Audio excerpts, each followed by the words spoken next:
આજે 29 સપ્ટેમ્બર 2024 રવિવારનો દિવસ છે. હું આજના પારણા સ્વામી શ્રી સૂર્યનારાયણ ભગવાનને નમન કરું છું. આજે ભાદરવા મહિનાના વદ પક્ષની 12સની તિથિ છે, જે સાંજના 4:50 સુધી છે.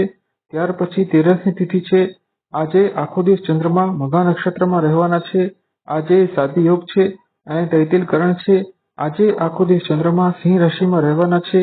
આજે બારસનું શ્રાદ્ધ છે. આજે મઘાનું શ્રાદ્ધ છે. આજે સંન્યાસીનું શ્રાદ્ધ છે અને આજે અભિજીત મુહૂર્તનો સમય સવારના 11:30 થી બપોરના 12:30 સુધીનો છે.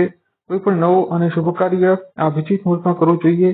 આજે રાહુકાળનો સમય સાંજના 4:30 થી સાંજના 6 વાગ્યા સુધીનો છે. કોઈ પણ નવું કાર્ય આ રાહુકાળમાં કરવું જોઈએ નહીં. આજ દિશાસૂળ નૈઋત્ય અને પશ્ચિમ દિશાની તરફ છે. કોઈ પણ નવી યાત્રા આ દિશામાં પ્રારંભ કરવી જોઈએ નહીં અને જો યાત્રા આવશ્યક હોય તો રવિવારે ઘી ખાઈને યાત્રા કરવી જોઈએ. આજે રવિવાર છે અને રવિવાર એક ઉગ્ર ગ્રહ સૂર્ય દ્વારા શાસન કરવામાં આવે છે અને આજે આખો દિવસ ચંદ્રમા મઘા નક્ષત્રમાં રહેવાના છે. આ નક્ષત્રનો સ્વામી ગ્રહ કેતુ હોય છે, જે રાહુ ગ્રહ પછીનો સૌથી વધુ ઉગ્ર અને ક્રૂર ગ્રહ હોય છે. તેથી આજનો આખો દિવસ બધી રાશિના વ્યક્તિઓએ સાવધાનીપૂર્વક પસાર કરવો જોઈએ. ખાસ કરીને કેતુ ગ્રહના શત્રુ ગ્રહો, સૂર્ય ગ્રહની રાશિ સિંહ અને ચંદ્ર ગ્રહની રાશિ કર્ક રાશિના વ્યક્તિઓએ સાવધાન રહેવું જોઈએ.